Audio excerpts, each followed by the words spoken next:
Tesla just broke the rules. The Model 2 is landing at $17,000 after credits, and that alone sounds impossible. But the real shock is what comes next. This isn't just the cheapest modern electric car ever built. This is a machine designed to earn money while you sleep. With FSD V14 running on the new AI5 hardware, Tesla is positioning this car to generate between $30,000 and $40,000 a year as a fully autonomous robotaxi. Not someday. Not in theory. Right now. A car that can pay for itself in months changes the economics of transportation forever. And the reason Tesla can do this isn't magic.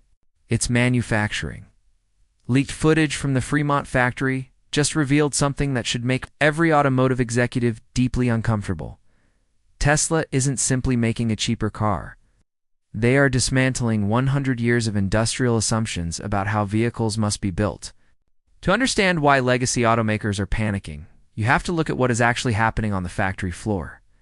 A traditional sedan is an engineering nightmare disguised as familiarity.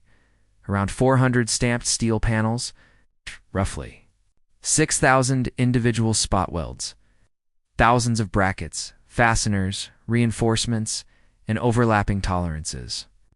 Every weld is a potential point of corrosion. Every seam is a future rattle. Every joint is a warranty claim waiting to happen. The industry accepted this complexity because there was no alternative. Tesla asked a different question. What if we eliminated most of it? The Model 3 began this process by reducing weld counts into the 5,000 range. The Model Y went further, cutting that number to roughly 3,400 by casting the rear body structure as a single piece. But Model 2 takes this logic to its extreme. Cannell estimates put total weld points under 400. That is not an incremental improvement. That is a structural collapse of conventional automotive design. The leaked images show rear assemblies being formed in a single pour using a 50,000-ton Gigapress. Molten aluminum is liquefied and injected into a mold the size of a small room. What once required hundreds of components and weeks of sequential assembly now happens in roughly 90 seconds. No shock towers, no frame rails, no multi-piece substructures. It's just one massive aluminum casting that becomes half the car. The front section receives the same treatment. But this is where Tesla made the decisive move. Instead of building a vehicle as thousands of parts that are later connected, Model 2 is designed as 3 primary structural castings with a structural battery pack forming the core. The battery is no longer just energy storage. It is the floor. It is the spine. It is the load-bearing structure. This eliminates layers of redundant metal, brackets, and reinforcement beams that have existed in cars for decades. The result is fewer parts, fewer robots, fewer factory steps, and dramatically lower capital expenditure per vehicle. In simple terms, Tesla doesn't just build the car cheaper, they build the factory cheaper. And that is the part no legacy automaker can easily copy. A traditional automotive plant is optimized for stamping, welding, painting, and assembling thousands of discrete components. Tesla's Model 2 factory is optimized for casting, bonding, and system integration. To replicate this, competitors would need to scrap billions of dollars in existing infrastructure and start over. That is not a technology problem. That is a financial and organizational crisis. Then comes the battery. Model 2 is built around next-generation LFP chemistry, refined for higher cycle life, improved thermal stability, and lower material cost. These packs are designed to survive millions of miles of charge cycles with minimal degradation. They do not rely on expensive nickel or cobalt supply chains. They tolerate deep discharge. They resist thermal runaway. They are engineered not just for personal ownership, but for commercial autonomy. A robotaxi does not operate like a private car. It runs almost continuously. It charges multiple times per day. It accumulates mileage at a pace that would destroy conventional powertrains. Model 2 is built specifically for this duty cycle. That is why the economic math becomes so dangerous for the rest of the industry. A $17,000 vehicle that can generate $30,000 to $40,000 per year does not compete. With other cars, it competes with labor, competes with ride-hailing platforms, competes with urban transport infrastructure. It turns the automobile into a revenue-generating asset instead of a depreciating expense. This is why the AI5 chip matters. FSD E14. Running on AI5 delivers processing throughput that previous automotive hardware simply cannot match. The system is no longer just reacting to the road.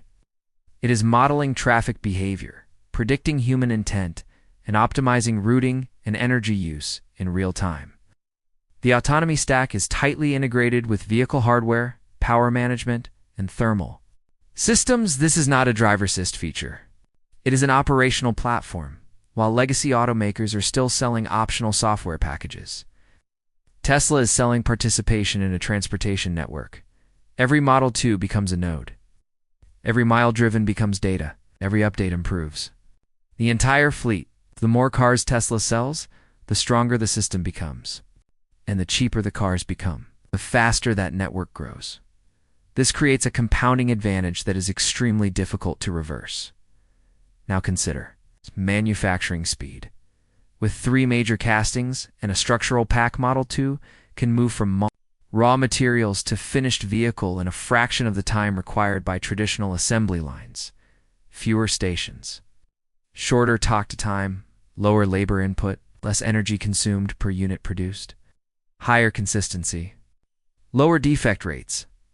In practice, this means Tesla can scale production faster, respond to demand swings more efficiently, and localize manufacturing in more regions with smaller, cheaper factories.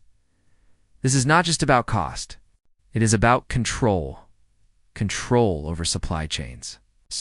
Control over pricing. Control over margins. Control over software deployment. Control over fleet behavior. And that is what is causing panic. Legacy automakers are trapped in a business model where hardware margins are thin, software margins are limited, and manufacturing complexity is baked into the product. They cannot simply make a cheaper EV without destroying their own profitability. Tesla can because their cost structure is fundamentally different. Model 2 is not a stripped-down compromise car. It is a purpose-built platform optimized for autonomy, efficiency, and mass production. It removes everything that does not contribute to performance, durability, or revenue generation. Even the interior reflects this logic.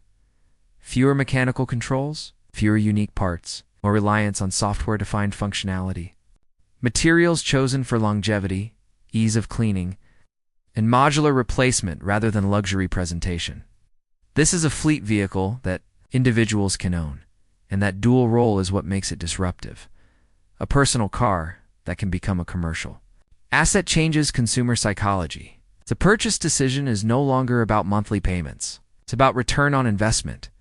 The question becomes not, can I afford this? But how quickly will this pay me back? That reframes the entire automotive market. Now imagine this scaling globally. Cities begin to see autonomous fleets replacing private car ownership. Parking demand drops. Traffic flow becomes more predictable. Energy use becomes more efficient. Emissions fall. Transportation costs decline. Mobility becomes a service rather than a possession. Tesla is not just selling a car. They are selling the infrastructure of a new transportation economy, and the Model 2 is the entry point. This is why $17,000 is not just a price. It is a weapon. At that level, combustion vehicles cannot compete on operating cost. Hybrid systems cannot compete on maintenance. Budget EVs cannot compete on software. And no competitor can match the manufacturing efficiency Tesla has now demonstrated. The Gigapress strategy, structural battery, the simplified architecture, and the vertically integrated software stack combine into something that looks less like a car company and more like an industrial automation company that happens to produce vehicles. And this is only the beginning.